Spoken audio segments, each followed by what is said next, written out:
Hi, welcome to Femme Fatale by Helen. I'm here with a very, very dear friend to me. She's almost like a mentor to me.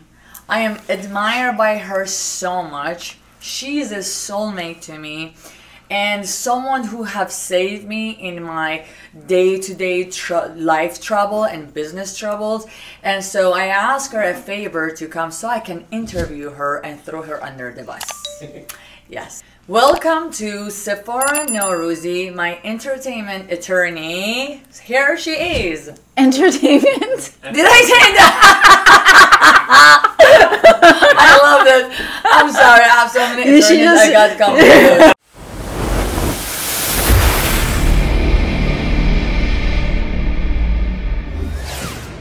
Welcome to Safora Noruzi, my real estate attorney. Here she is. Hi everyone. Well, you definitely caught me off guard, Helen, with the beautiful, beautiful introduction. You're actually my mentor. Did you know that? Oh, I look wow. up to you in so many ways, and I'm just I'm glad to be a part of your show today. Thank you. Oh, thank you. It's like you are a dream girl for me. You are powerful. You went through so many challenges in life. I paid her to say all that. Yeah, sure. You definitely, like, your strength gives me power, and then like having someone like you so deep with her emotion, with what she wants in life, with going through lots of different challenges, and still like wanting and knowing who she is and what she wants to achieve in life. Like, you are a dream girl for me. Thank you. Aww. Thank you. I love you. Thank you.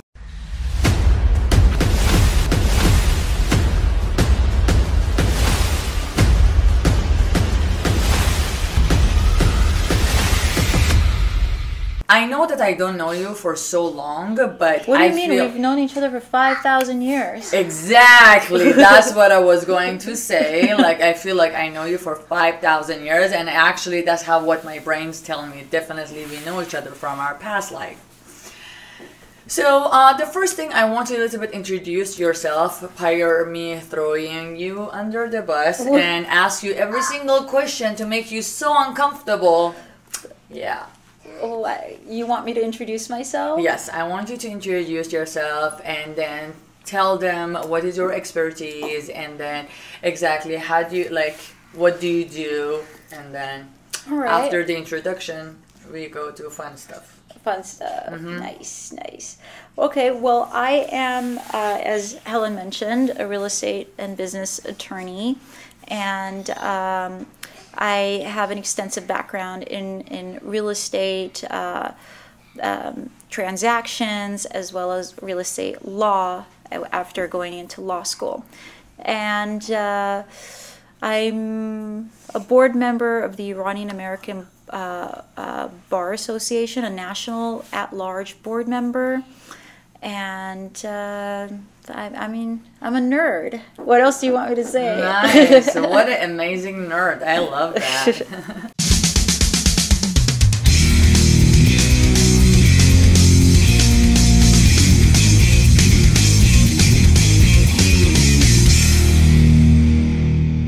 So, Safora, I want to talk about so many different subjects with you. I want to talk about women. I want to talk about woman empowerment.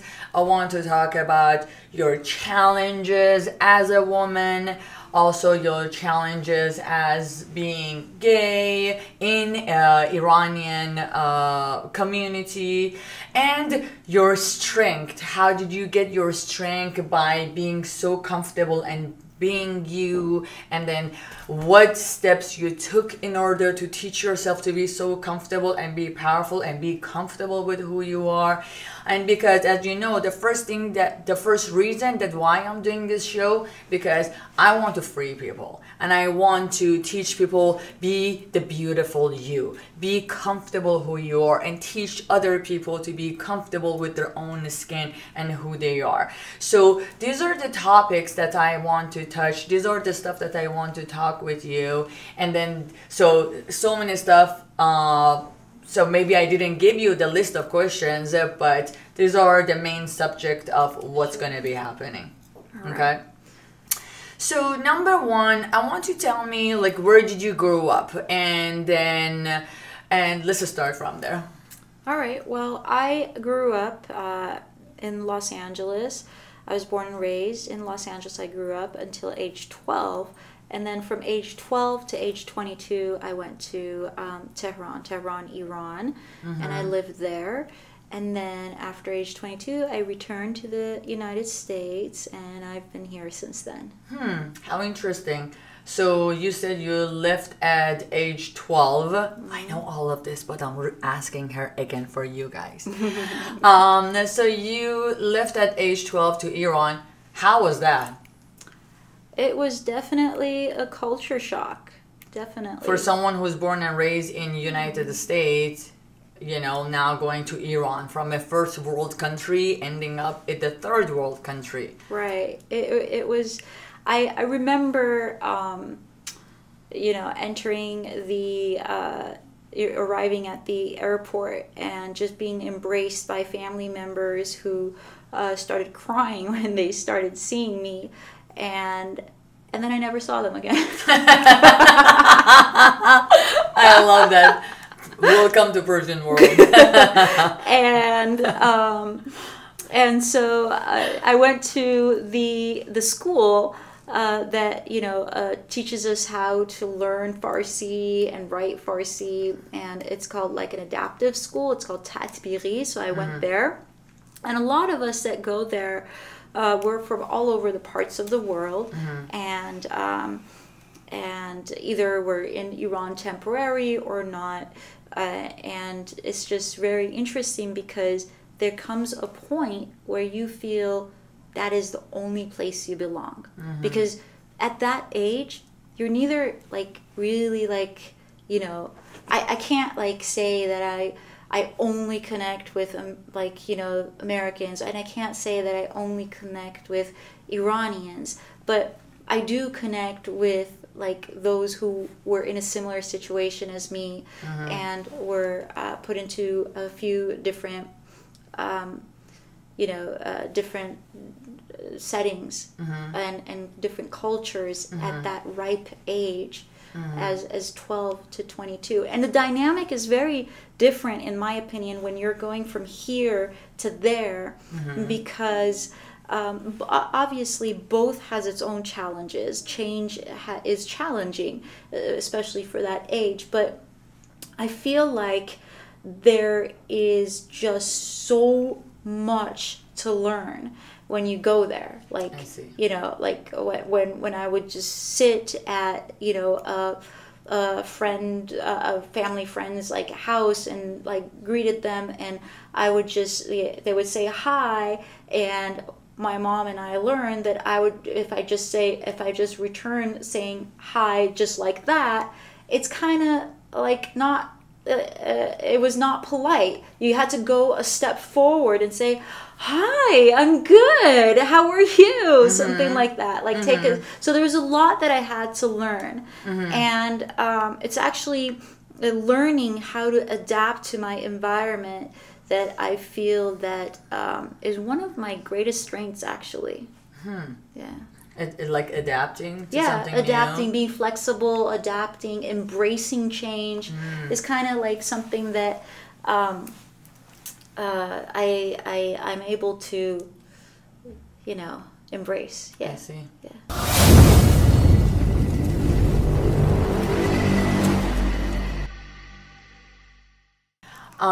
Tell me, how did you end up as being in broadcasting, in the TV? How did you end up there?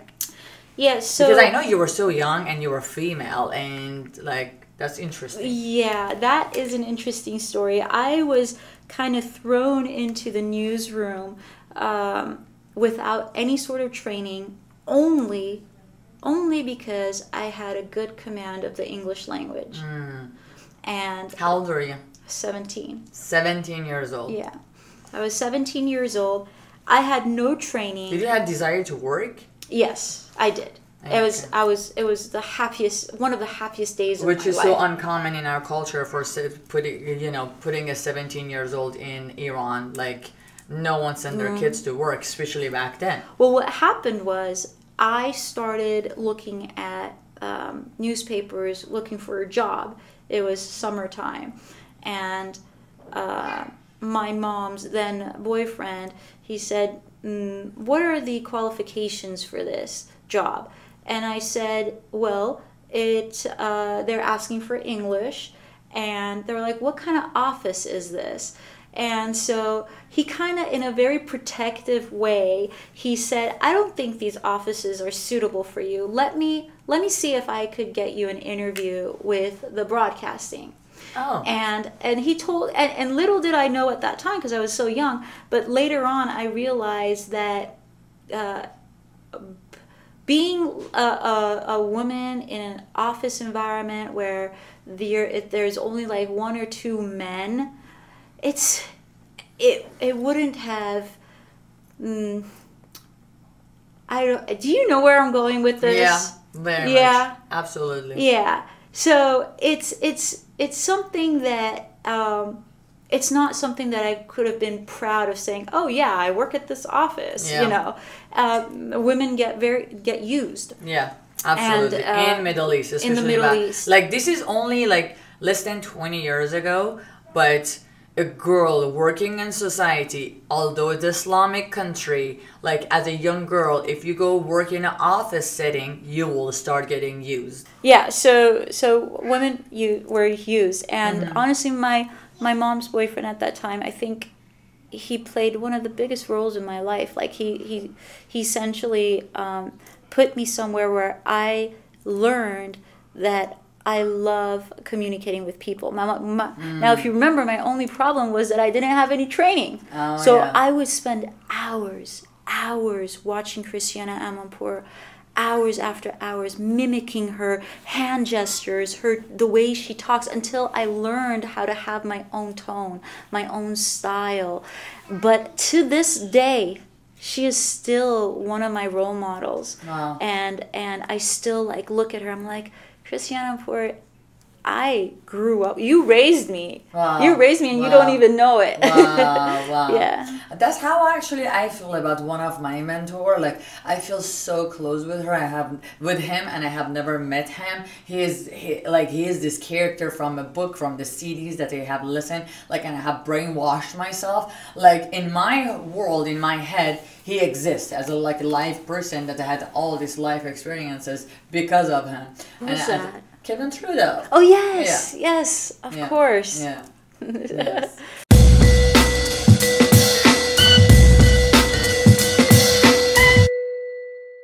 Okay, and then and then for how long you were there as because you also mentioned boyfriend. So how long did you work in the TV? Yeah, so from 17 to 22. Okay. And then did you go Iran because it was your desire to go? Did you have any interest to go to Iran? I was 12 years old. Okay. I was just establishing my friends, like my circle of friends here, just entering the teenage years. I did not want to move away, and at that time we lived in the valley here, and I did not want to move away from the valley at all. Can I ask you, why did you move to Iran? Yes. So my parents were going through a thing, right? And apparently my mom thought the wisest decision would be, coupled with the fact that she found out that I'm gay, she thought that the wisest thing would be to move to Iran with me and my sister. I honestly don't know what she was thinking, taking like, imagine finding out that your daughter is gay. You wouldn't take them to Iran in an all-girls school. Yeah. But thank you, Mom. Yeah, so that's... How did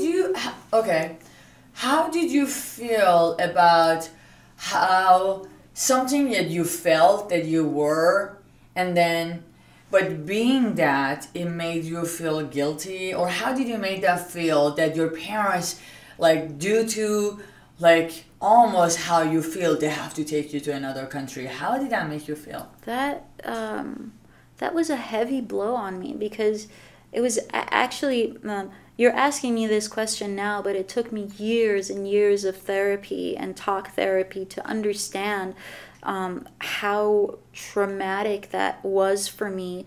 And it was obviously, parents do things because they think they're doing the best thing for their children, and they don't have any intention of hurting their children. But it's just so important to know, and it's so important for parents to consult with professionals and specialists to see what should be done, instead of taking it in matters into their own hand. But how it affected me was, so my life changed overnight. In my mind, I thought my life changed overnight because my mom found out I was gay. So this caused me to never out myself. Like, I had to pretend I was something else, to the point that pretending, sometimes I even fooled myself. Yeah. And how did you approve yourself? Did you feel good about yourself, or was it something that you felt like, oh, something is wrong about me, or like you didn't give yourself how did you value yourself? How did you look at yourself? It's a constant state of conflict. Constantly, if I develop feelings for a girl, I would feel guilty, and that sense of guilt put me into. It was such a limitation. It was such a weight on everything.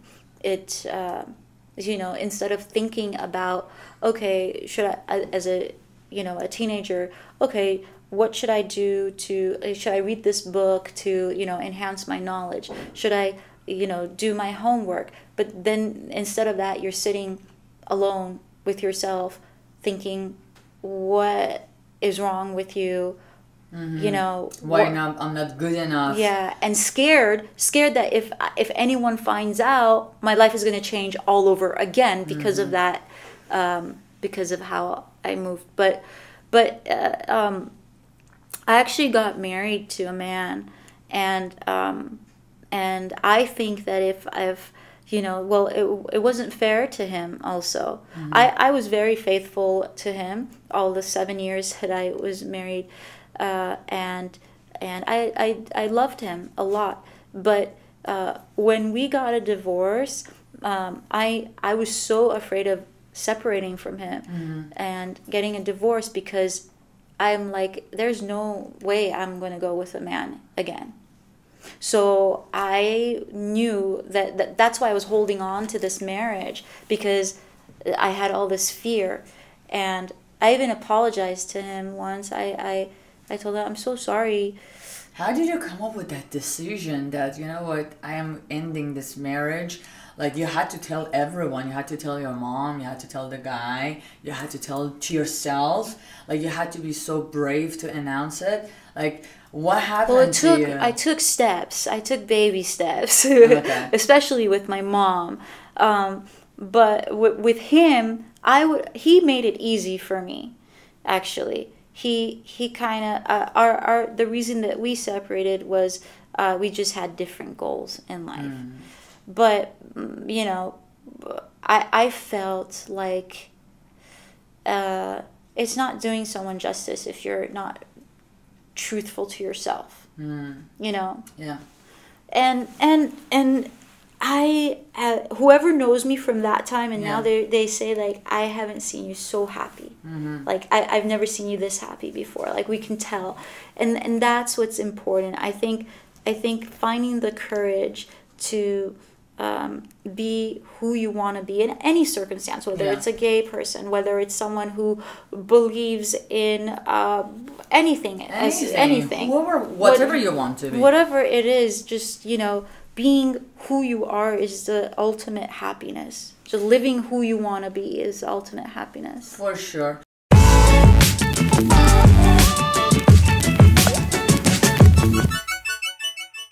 But do you think, how between our culture, between our own Iranian culture or the worldwide culture, and what our parents' expectation is from us, which they want to project that everything is perfect. We are a happy family. I have perfect kids.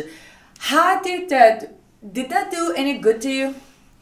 No, on the contrary, it fucked me up. Yeah.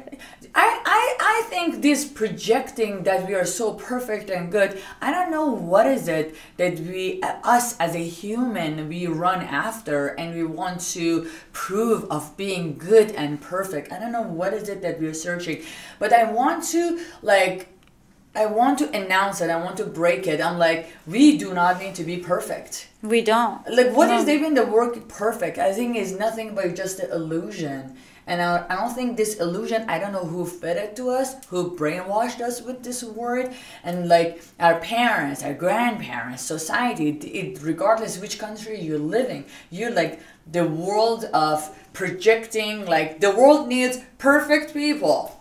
No, it doesn't exist. Actually, that's really funny that you actually mentioned this because I didn't pass the bar the first time. Mm-hmm. And one of the reasons, and I was like, my professors were kind of shocked when I didn't, because they thought that I did so well during all those 3 years of law school. And I sat down with one professor and I talked to them, and they right off the bat told me that your problem is you're trying to draft the perfect answer. And because of that, you're running out of time. Because of that, you're not hitting the issues. You're not hitting the points. And wow. Yeah. Wow. Yeah. That was powerful. Yeah. Sometimes we get stuck in creating this perfect world, not realizing it's not supposed to be perfect. It needs to be full of flaws, and that's what makes it beautiful. Sometimes the pain makes it beautiful. It's the challenges, the flaws, and I think we're missing the point of the life. Yeah. Or like last night in the breathwork thing that we did, he was saying how embrace the ugly and the pretty, embrace the imperfection and the perfection. But honestly, going after perfection, I think is the cause of. And I'm not saying be careless. I'm not saying have grammatical errors in your. But I'm just saying, don't let that hinder you from taking action. Yeah. And taking action has to do with time. Like if something needs to, if there's an action that needs to be done now, then now is the time. Don't wait for it to be perfect. And then people who are looking for perfection, honestly, they're the ones who are. It's harder for them to let go of grudges and let go of, and then they hold on to to unforgiveness. Yeah.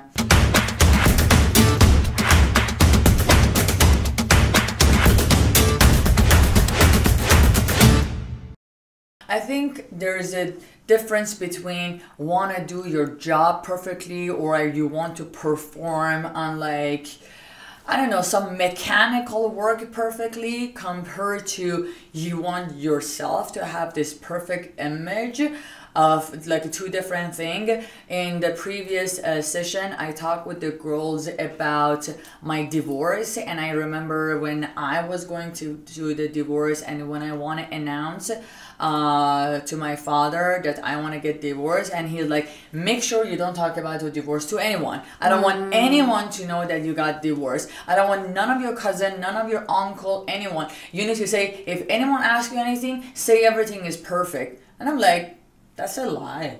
It is. Why do you want me to be this perfect? What is it that we're going to trying to get out of this? I am happily divorced. I lived the best life out of my divorce.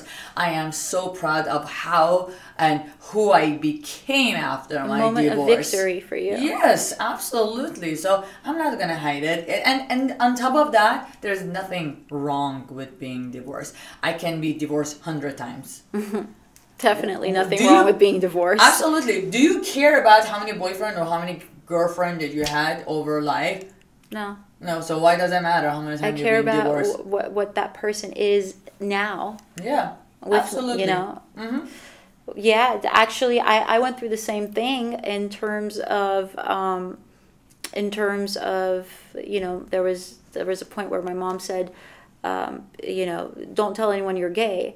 I'm like, but I am, and it's like, what do you mean don't tell any? I want to be a part of Pride Law. I want to be a part of this. How can I not be gay? That's who I am. And then she's very funny. She said, well, at least tell people you're bi. Okay. And this was 10 years ago. Okay, so I want to know what's the difference between the bi, being a bi. So why you take that much pride?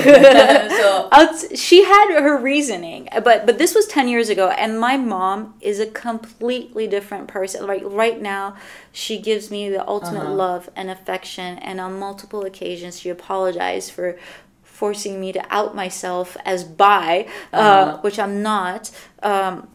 But her thing was, because if this is a phase and you return to a man, I don't want people to make fun of you or look at you as someone unstable. Mm-hmm. So again, she was trying to protect me, but that's not the way you protect someone who needs to be loved for who they are. Whatever they are. Will you think that's constructive to teach someone, like, it's so important, other people's opinion is that important that you need to lie to yourself? Do you think that is that important to teach our kids, our sisters, our friends? So because I want to teach the parents, there's a parents who are watching this. There's future parents watching this. So what message we should tell them? Like, worry about who their kids are in front of other people, or worry about how your kid feels, and make sure whatever you're teaching them, make sure they're strong, they can accept themselves. Like I think if I learned how to accept myself, I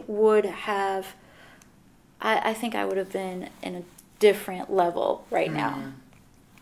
And I never learned how to accept myself until I took a stand for myself. I had no one to support me to accept myself. So I had to take a stand for myself. And it was very, very hard because my entire life I was like, I don't want to hurt my mom. I don't want to hurt, I don't want to be that kind of daughter. I don't want to do this. I don't want to do that. So it had come to a point where I said, okay, my mom's happiness comes first. Mm-hmm. This is something that shouldn't happen anyway. Mm-hmm. So I'm just going to have to, I accepted that I have to live with it. Mm-hmm. Until I got a divorce, and it was very eye-opening for me. And I said, okay, I got married for my mom. I did everything. And now I want to live for myself. Mm-hmm. Yeah.